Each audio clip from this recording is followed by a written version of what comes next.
முதல்ல Zakir Ali, welcome to Tamil cinema. And Vinish, welcome to Tamil cinema. And more than that, I'm very, very proud and happy to share the stage with Madhu Ambat sir, India's legendary cinematographer. And he deserves a round of applause. And his contribution to Indian cinema is very big. Malayalam சினிமாவில் அவ்வளோ பெரிய contribution. தமிழ்லையும் வந்து பல அற்புதமான படங்களை கொடுத்த மது Ambat sir. இந்த படத்துக்கு சினிமாட்டோகிராஃபர் நான் வந்து வினி சொல்லும்போது நான் சொன்னேன், மது அம்பட் சாரா, அவர் இங்கே டைம் கொடுத்தாரு உனக்கு அப்படின்னு சொன்னேன். அவர் சொன்னார், இல்லை சார், மது அம்பட் சார் ரொம்ப பழக்கம், என்னோட மலையாள படத்தில் ஃபஸ்ட்டு அவர் தான் பண்ணாருன்னாரு. அப்போ வந்து எந்தளவு Madhu Ambat sir is very choosy about films. அவர் என்ன படத்தை பண்ணணும்னு நினைக்கிறாருன்னா ரொம்ப சூஸியாக படங்கள் பண்ணுவார். அப்படி ஒரு படமாக ஜோரா கைத்தட்டுங்க படம் பண்ணது வந்து Madhu Ambat sir. You are really great. And in this age, after so many years, 50 years of achievement, you coming and being part of the promotion and supporting a film like this, hats off to you, sir. Hats off to you. God bless you with more health and more films for Indian cinema, for the pride of Indian cinema. Okay, we are really proud of you. And ரொம்ப சந்தோஷமாக இருக்குது. இங்கே வந்து என் நண்பர் ஸ்ரீதர், அப்புறம் வந்து டீனா மேம்லாம் சொன்னாங்க, நாங்கள் பாட்டில் அடித்தோம், யோகி பாபா சார் வந்து எதுவுமே பார்க்கல, எதுவுமே சொல்லனாரு. என் தலையில் அடிச்சிருந்தால் பிரச்சனை இருக்கும், ஏன்னா மண்டையில் ஃபுல்லாக ரத்தம் வந்திருக்கும். அவர் தலையில் அடித்தா எங்கே வரும்? இவ்வளோ முடி இருக்குது, ஒன்றுமே ஆகாது. பாட்டில் தான் உடையவே தவிர அவர் மண்டையில் ஒன்றுமே அடிபடாது. அதனால் பாட்டில் அடிச்சா சும்மா சேஃப் தான். அதாவது அவர் ஹெல்மெட்டை தலையிலே வச்சுருக்காரு, அதனால் அவருக்கு பிரச்சனை இல்லை. அதனால் வந்து நீங்கள் எவ்வளோ அடித்தாலும் அவர் தாங்குவாருமா, இங்கே அடித்தாலும் தாங்க, அவ்வளோ நல்ல நண்பர். ஸோ ஸ்ரீதர் வந்து சொல்லும்போது, நான் ஒரு முக்கியமான கேரக்டர் பண்ணியிருக்கேன்னு சொல்லும்போது என்கிட்ட சொன்னார், சார் நான் வந்து பயங்கரமான ஒரு ஆன்டகனிஸ்ட் கேரக்டர் பண்ணியிருக்கேன் அப்படின்னாரு. Sridhar, waiting to watch. இந்த படத்தில் என்ன மாதிரி ஒரு பயங்கரமான ஆன்டகனிஸ்ட் பண்ணியிருக்கேன்னு பார்க்கணுன்னு ஆசைப்பட்றேன்ப்பா. வாழ்த்துக்கள், உன்னுடைய நடிப்பு கரியர் மிக பெருசாக வரணும். டீனா மேம், உங்களுடைய ரசிகர் நாங்கள்லாம். ஆக்ஷன் பேக்டு நீங்கள். இந்த படத்தில் என்ன மாதிரி கேரக்டர் பண்ணி நீங்கள் கலக்குறீங்கன்னு பார்க்கணும். அருவி பாலா, நல்லா பேசுகிறீங்கப்பா, ஒன்றும் பயம் இல்லை. உன்னை படத்தில் நிறைய இடத்துல நல்ல நல்ல விதமாக பார்த்து நாங்கள் சந்தோஷப்படுறோம். உன்னோட வளர்ச்சியை பார்க்கும்போது சந்தோஷமாக இருக்குது. அதுவும் யோகி பாபா சார் உங்களுக்கு இவ்வளோ சப்போர்ட்டாக இருக்கிறத பார்க்கும்போது ரொம்ப சந்தோஷமாக இருக்குது. அண்ட் இன்னும் நல்லபடியாக நீங்கள் வரணும். வினீஷ்க்கு என்னுடைய வாழ்த்துக்கள். வினீஷ், உங்களுடைய தமிழ் வரவு, நீங்கள் ஜோராக கைத்தட்டுங்கன்னு ஒரு நல்ல ஒரு கான்செப்டோட ஒரு படத்தை கொண்டு வந்திருக்கீங்க. எங்கிட்ட ஒரு மாதமாக பேசிகிட்டே இருக்கீங்க, இந்த படத்தை நான் உங்களுக்கு காமிக்கிறேன் சார், நாளைக்கு காமிக்கிறேன் சார், நாளைக்கு காமிக்கிறேன், நாளைக்கா, அப்புறம் நாளன்னைக்கு காமிக்கிறேன், அப்புறம் நாளன்னைக்கு காமிக்கிறேன் சொல்லிகிட்டே இருக்காரு, காமிக்கவே இல்லை. கடைசியில் நேற்று வந்துட்டு, சார் காமிக்கிறேன் சார், ஆனால் நீங்கள் ஃபங்க்ஷன் வாங்க சார்னாரு. எங்க ஒரு மாதமாக பேசிட்டே இருக்கீங்க படம் காமிக்கிறேன்னு, ஆனால் இப்போ வந்து ஈவெண்ட்டுக்கு வாங்கன்னு சொல்கிறீங்களே என்ன? இல்லை சார், இந்த ஈவெண்ட்டுக்கு வாங்க சார், அப்புறம் படம் காமிக்கிறேன், எனக்கு போனஸ், நான் படம் ஈவெண்ட்டுக்கு வந்தால் படம் காமிக்கிறேன்னு. வந்தவரை யோகி பாபா சார் கேட்டார், சார் நீங்கள் படம் பார்த்துட்டீங்களான்னாரு. இன்னும் காமிக்கல சார் அப்படின்னு சொன்னேன். ஸோ வினீஷ், உங்களுடைய அந்த முயற்சி பிடிச்சிருக்கு. அன்பாக பேசி எல்லோரும் இது பண்ணுறது. இந்த படமும் அதே மாதிரி நீங்கள் எந்தளவு நல்ல என்டர்டெய்னிங்காக, எந்தளவு அன்பாக இருக்கீங்களோ அதே மாதிரி இந்த படமும் ரொம்ப சூப்பராக வந்திருக்கும் நான் எதிர்பார்க்குறேன். பார்த்துட்டு இருந்தால் நான் நிறைய பேசியிருக்கலாம், அதனால் கொஞ்சம் கம்மியாக தான் பேச வேண்டியிருக்கு. கடைசியாக மட்டும் பேசல, முக்கியமாக பேசணுன்னா யோகி பாபா சாரை பற்றி பேசணும். நான் கலகலப்புலேருந்து நான் அவரோட ட்ராவல் பண்ணிகிட்ருக்கேன். கலகலப்பு, தியா வேலை செய்யணும், குமார், அது பிறகு பல ஜேர்னி நான் பார்த்துருக்கேன். அவருடைய வளர்ச்சி, அவருடைய சக்ஸஸ் எல்லாமே அவருடைய உழைப்பு, அவருடைய திறமை, அவருடைய அந்த முயற்சி. இன்ஃபேக்ட் பெரிய இன்ஸ்பிரேஷன் ஃபார் பல பேருக்கு பெரிய இன்ஸ்பிரேஷன். நான் வந்து கலகலப்பு ஷூட்டிங் அப்போ பார்த்துருக்கேன். அங்கே காரைக்குடியில் ஒரு ஷூட்டிங்கில் பின்னாடி நின்றுட்டு ஒரு சின்ன கேரக்டர் சுந்தர் சி சார் கொடுத்தாரு. அப்புறம் தியா வேலை சேனகுமார், நாங்கள் வந்து இங்கே மயிலாப்பூரில் ஒரு இடத்துல ஷூட் பண்ணிகிட்ருக்கோம். அந்த பில்டிங்கில் எல்லா அடிதடிகாலும் கூட ஒன்றா நின்றுட்டு இருந்தார். அப்போ நான் ஷூட்டிங்கில் இருக்கும்போது பார்க்கும்போது எங்கிட்ட வந்து, சார் நான் தான் யோகி பாபு அப்படின்னு பேசியிருந்தார். அப்போல்லாம் நம்ம வந்து ஷூட்டிங் ஸ்பாட்டில் பார்க்கும்போது ஓகே இவரும் ஒரு கேரக்டர் ஏதோ பண்ணுறாரு அப்படின்னு நினைப்போம். ஆனால் அதுக்கு பிறகு என்ன மாதிரி ஒரு வளர்ச்சிகள், என்ன மாதிரி அற்புதமான படைப்புகள். இப்போது சமீபத்தில் டூரிஸ்ட் ஃபேமிலி படத்தில் அவருடைய காமெடி, அந்த கவுண்டர் காமெடியை அவ்வளோ பேர் அப்ரிஷியேட் பண்ணி அவ்வளோ இடத்துல சிரிக்க வச்சுருந்தார். அந்த படைப்பில் அவருக்கு ஸ்கோப் இருந்ததுன்னா அற்புதமான ஒரு நடிப்பை கொடுக்குற ஒரு கலைஞனா யோகி பாபு இருக்கார். அவரை நம்ம எல்லாருமே என்கரேஜ் பண்ணணும், வாழ்த்தணும். அட் த சேம் டைம் சில பேர் வந்து திடீர்னு மேடை கிடைச்சதுன்னா ப்ரொமோஷனுக்கு வரதில்லை, ப்ரொமோஷன் வரதுக்கு 7 lakhs கேட்குறாரு அப்படின்னு சில நண்பர்லாம் சொல்லும்போது எனக்கு ஷாக்காக இருந்தது. ஏன்னா அவரை நான் பல ப்ரொமோஷனில் பார்த்துருக்கேன். இப்போ இந்த ப்ரொமோஷனுக்கு அவங்க கூப்பிட்ட உடனே அவர் சொன்னது, நான் ஷூட்டிங் போனேன் சார், அதுக்கு முன்னாடி எனக்கு 1 மணி நேரம் நான் வந்துடுறேன் இந்த படத்துக்கு அப்படின்னு அவர் சொன்னார். ஸோ அதை வந்து என்கிட்ட டைரக்டர் சொல்லும்போது நான் அப்போ வந்து கேட்டேன், எதுக்கு இப்படியெல்லாம் பேசுகிறாங்க உங்களை பற்றி, எனக்கு தெரியவே இல்லை சார் அப்படின்னாரு. ஒரு விஷயம் என்னென்னா, ஒரு தயாரிப்பாளராக இருந்தாலும் சரி, யாராக இருந்தாலும் சரி, ஒரு படைப்பாளியோ இல்லை ஒரு நடிகரையோ குறை சொல்கிறதுக்கு முன்னாடி உண்மை என்ன நம்ம தெரிஞ்சுக்கிட்டு பேசினா நல்லாயிருக்கும். அந்த படத்தில் அவருடைய கேரக்டர் என்ன, எவ்வளோ முக்கியத்துவமான கேரக்டர். அவர் வந்து உண்மையிலேயே இந்த படத்தில் அவர் முக்கியமான ஒரு கேரக்டர் பண்ணியிருக்காரு. ஒரு 10-15 நாள் ஆக்ட் பண்ணியிருக்காருன்னா அவரை ப்ரொமோஷன் கூப்பிட்றதுலையும் ஒரு லாஜிக் இருக்குது. அதை ப்ரொமோட் பண்ண வேண்டியதும் அந்த நடிகருடைய கடமையாக நான் பார்ப்பேன்.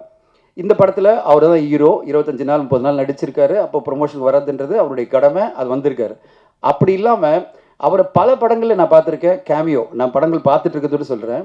அவர் படங்களை கேமியோவாக கூப்பிடுவாங்க. திடீர்னு பார்த்தா ஒரு 2 சீனில் இருப்பார். திடீர்னு பார்த்தா ஒரு நாள் நடிச்சிருக்காருன்னு நினைக்கிறேன் அந்த படத்தில்.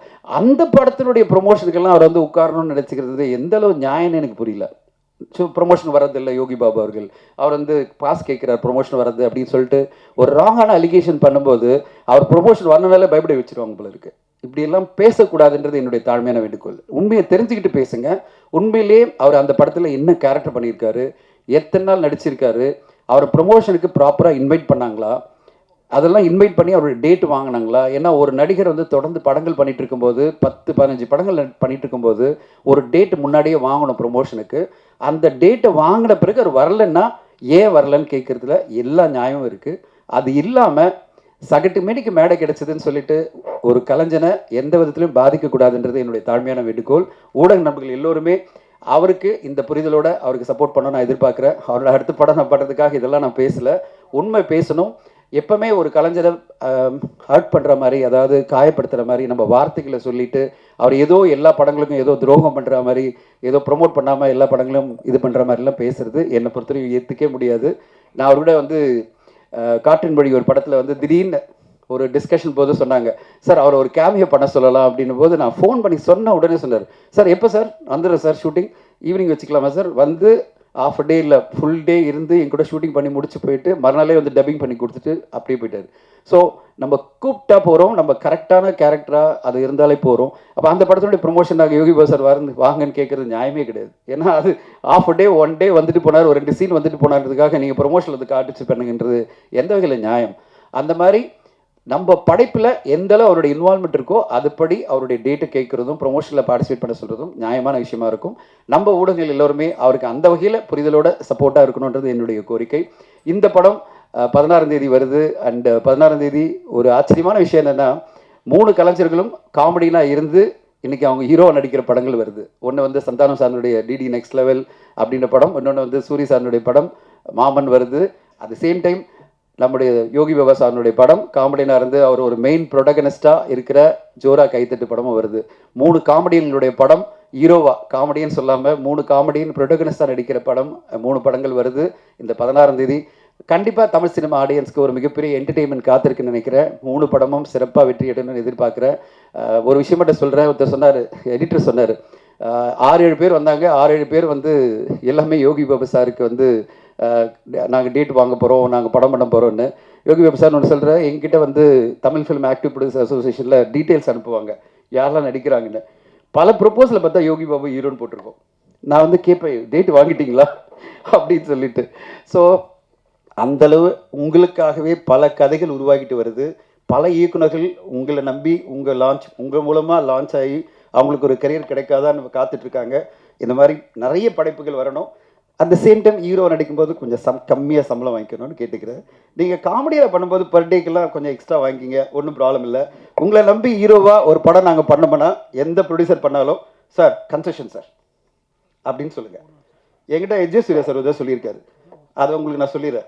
எஜே சூர்யா சார் என்ன சார், நான் உதவி போய் பேசும்போது, சார் வில்லனாக நடிக்கணும் கூப்பிட்டீங்கன்னா எனக்கு இந்த சம்பளம் கொடுக்கணும், நான் ஹீரோன்னு சொல்லுங்கள், நீங்கள் சொல்கிற சம்பளத்தை எடுத்துக்கிறேன்னாரு.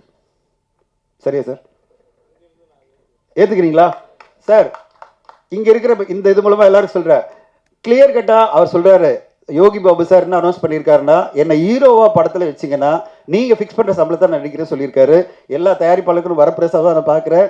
அவருக்கான கதைகள் பலது இருக்குது. பல டைரக்டர்கிட்ட அந்த படங்கள் எல்லாம் யோகி பாபு சார் ஹீரோவாக நடித்து தமிழ் சினிமாவுக்கு பல வெற்றி படங்களை கொண்டு வரணும்னு கேட்டுக்கிறேன். யோகி பாபு சார் என்றைக்கும் உங்கள் முருகன் உங்கள் கூடவே இருப்பார், பல வெற்றிகளை கொடுப்பாரு. யாரும் உங்களை ஒன்றும் பண்ண முடியாது. உங்கள் வெற்றிகள் பல மடங்கு உயர்ந்துகிட்டே இருக்கும்.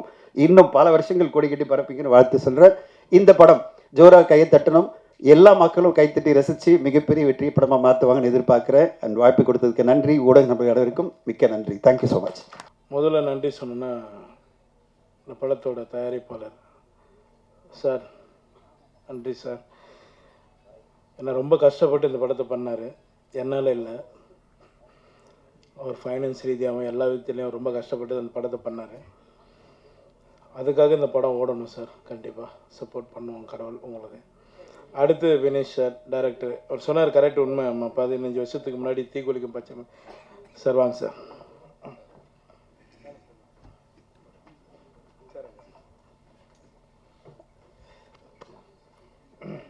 பேசுகிறீங்களா சார்?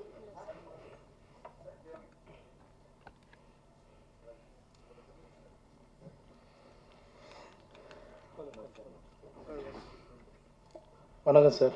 தானு சார். ஒரு 15 வருஷத்துக்கு முன்னாடி தீக்குளிக்கும் பச்சை மரம் படத்தில் வந்து பிரஜன் ஹீரோ. அவர் சொன்ன மாதிரி, சார் சொன்ன மாதிரி வினேஷ் சார் டைரக்ஷன் பண்ணார். அதில் ஒரு சின்ன கேரக்டர் பண்ணனாங்க, அவரோட ஃப்ரெண்டு கேரக்டர் பண்ணோம். 1000 ரூபா சம்பளம் தரேன் அப்படின்னாரு. சரி ஓகேங்க அப்படின்னு. ரொம்ப வருஷம் விட்டு அதுக்கப்புறம் நாங்கள் எங்கள் 2 பேருக்கும் கான்டாக்ட் இல்லாமல் இருந்தது.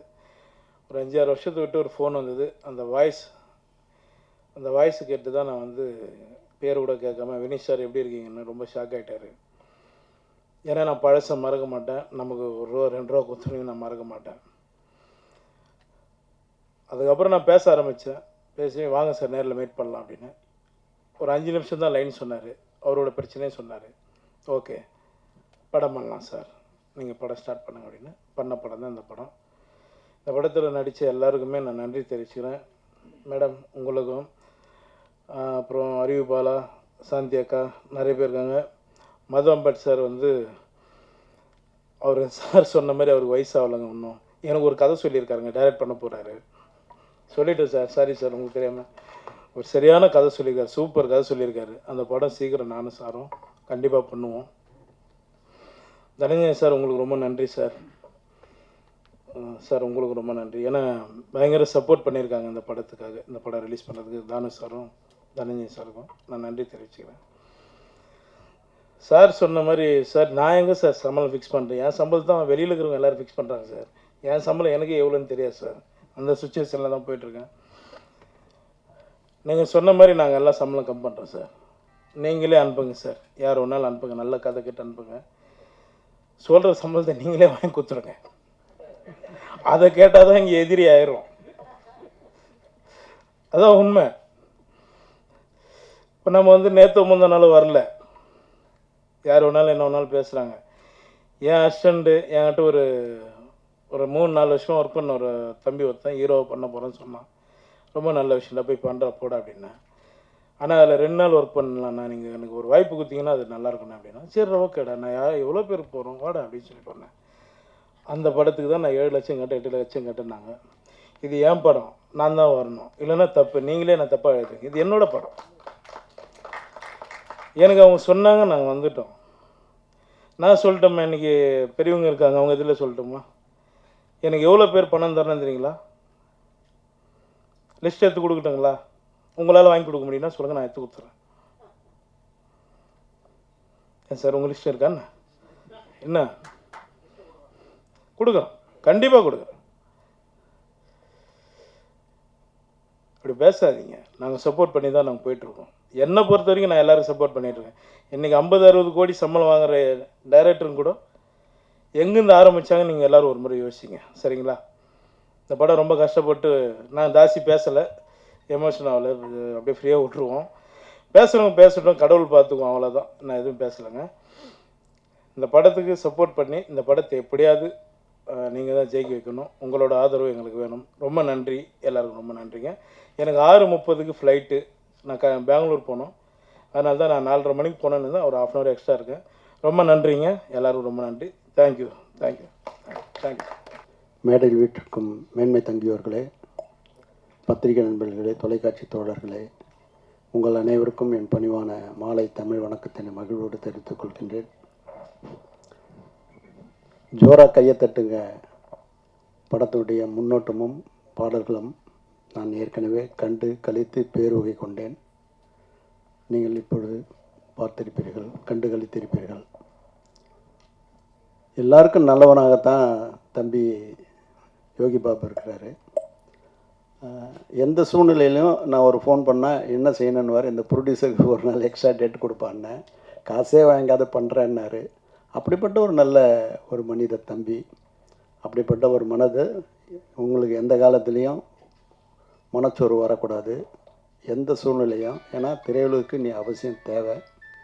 ஆகவே ஜோரா கையை தட்டுங்க. ஜோரா ஜோரா ஜோரா பிரமாதமாக ஒரு நல்ல கமர்ஷியலான ஒரு படம். அந்த இயக்குனரும் அந்த தயாரிப்பாளரும் என் அலுவலகத்துக்கு அடிக்கடி வருவார்கள். இந்த நிமிஷம் வரலும் அவங்களுடைய பேர் தெரியாது, எனக்கு உண்மையிலே தெரியாது. ஆனால் அவங்களை வந்தால் வரவேற்று உபசரித்து என்ன செய்யணுமோ செஞ்சு பண்ணி தருவேன். அந்த மாதிரி தெலுங்குக்கு மிகப்பெரிய நன்மை செய்யறதுக்காக சில பேர் அவதரித்திருக்கார். அதில் தம்பி ஜனஞ்சயனும் ஒருத்தர். ஆகவே எல்லாரும் நலம் பெறணும், வளம் பெறணும். இந்த படம் மாபெரும் வெற்றி அடைய வாழ்த்துக்கள். நன்றி, வணக்கம்.